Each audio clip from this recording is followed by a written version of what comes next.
İnsanlardan kimisi bədbəxt olacaq, kimisi xoşbəxt olacaq. Bədbəxt kimlər olacaq? Allahı inkar edən, əmrlərinə boyun əyməyən, Allahın buyurduqlarına laqeyd yanaşan, Allahın əmrlərinə qarşı ehtiram göstərməyənlər, eyni zamanda Allahın qadağan etdiklərinə qarşı inkar edən, əlbəttə ki, onlar bədbəxtlərdir. Ona görə insan fikirləşməlidir ki, Allah Taala ondan mütləq ona verdiyi ömrü soruşacaq. Yoxsa insan elə hesab edir ki, başlı başına buraxılacaq. Necə gəldi elə? Əsla. Mütləq insan ona verilən ömrün hesabını verəcək.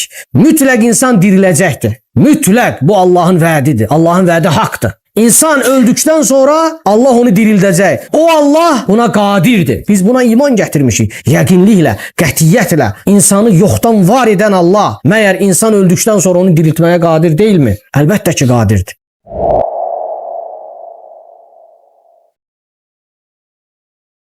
يخرج الحي من الميت ويخرج الميت من الحي ويحيي الأرض بعد موتها وكذلك تخرجون. O ölüden diri, diriden de ölü çıkardır. Yeri ölümünden sonra dirildir.